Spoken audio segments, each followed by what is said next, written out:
Bonjour à tous. Pour conclure cette semaine de vidéos en ligne, je vous propose une séance bonus au sujet du gainage. On va voir comment bien faire une séance de gainage et surtout éviter les erreurs les plus fréquentes. Le gainage sert à la base à contrôler nos articulations, notamment par la maîtrise de l'axe tête, épaules, colonne, bassin. La maîtrise de cet axe permet de mieux agir sur notre posture en général dans la vie de tous les jours, permet de dissocier l'action des bras et l'action des jambes, et leur organisation autour d'un axe solide, stable, un vrai pilier. La maîtrise de cet axe permet à la fois d'être intéressante dans la vie de tous les jours, contrôler notre posture et se tenir correctement, mais également dans l'accompagnement de votre activité physique, pour être plus efficace dans la maîtrise technique des gestes spécifiques. Concernant le gainage, tout le monde connaît la position classique statique de planche faciale. Le travail statique est très utilisé et intéressant dans un premier temps pour maîtriser les postures, pour contrôler la position de son corps dans l'espace et pour travailler l'endurance. Mais rapidement, il va falloir passer sur des séquences de gainage dynamique avec une dissociation segmentaire pour que ce travail soit réutilisable, réinvestissable dans la vie de tous les jours et utile pour poursuivre nos objectifs. Pour être efficace et bien faire les choses, il va falloir garder à l'esprit de toujours conserver l'alignement tête, épaules, colonne, bassin. Sur cette position de gainage classique, on va bien chercher à respecter les courbures naturelles de la colonne vertébrale. Pour ça, il faut que la tête soit dans le prolongement de la colonne et surtout essayer de rétroverser le bassin en contractant bien les fessiers. Ainsi, on va éviter d'accentuer la lordose lombaire, notamment par l'extension de la tête. Au contraire d'accentuer la syphose dorsale, en mettant les fesses trop hautes ou encore en regardant ses pointes de pied.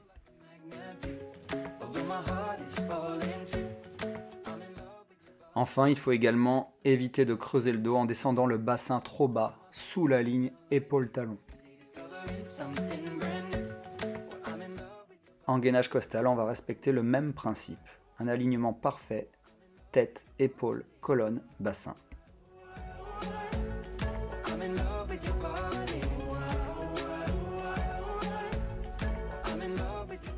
Attention de ne pas avoir les fesses trop en arrière, ou encore de laisser sa hanche basse s'affaisser vers le sol. Pour le gainage dorsal, vous allez avoir besoin de deux gros dictionnaires, l'un sous les épaules, l'autre sous les talons, pour pouvoir avoir encore une fois un alignement parfait.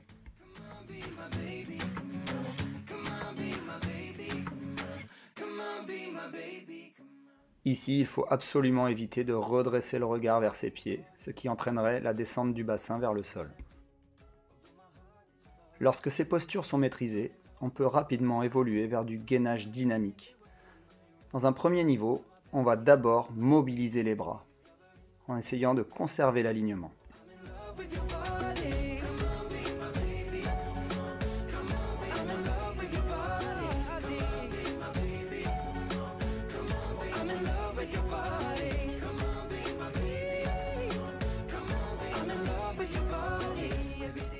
Puis dans un deuxième temps, on va mobiliser les jambes, l'une après l'autre, en essayant de garder le bassin parallèle au sol.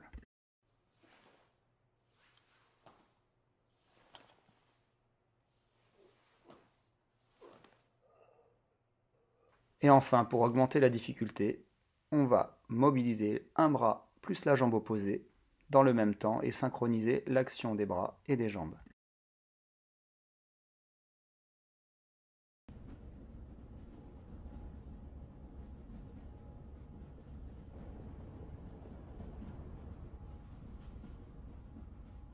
Pour le gainage costal, encore une fois, les mêmes principes. D'abord, mobiliser un bras.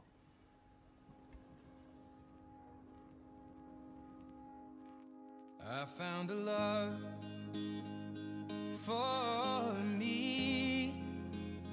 Well, darling, just dive right in. Follow my lead. Puis la jambe. Well, I found a girl,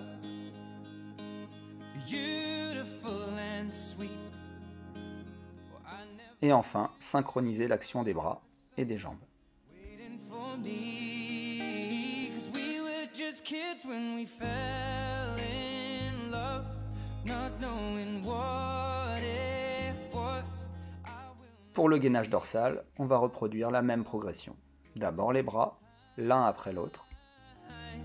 Darling, just kiss me slow. Your heart is all I own, and in your eyes, Puis les jambes.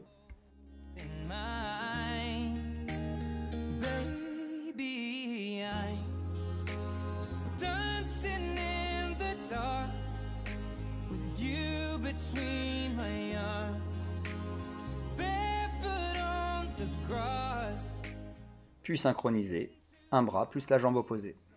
When you said you looked a mess, I whispered underneath my breath, but you heard it, darling. You look perfect tonight.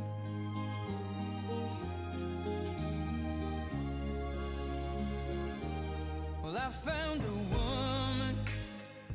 Vous êtes désormais en mesure de planifier votre propre entraînement de gainage, en respectant des règles essentielles. La première, encore une fois, conserver le parfait alignement de l'axe tête, épaule, colonne, bassin. La deuxième est de travailler dans toutes les dimensions et non seulement, comme c'est trop souvent le cas, en position ventrale. To carry children of our own. Et enfin d'éviter les positions statiques trop longues. Des séquences de 10 secondes à 30 secondes maximum suffisent. À titre d'exemple, et pour débuter, je vous propose de commencer par 6 répétitions de 10 secondes d'isométrie et 10 secondes de récupération pour chaque posture. Pour évoluer, vous pourrez ensuite augmenter le temps de travail, diminuer le temps de récupération, ou encore modifier la difficulté des exercices.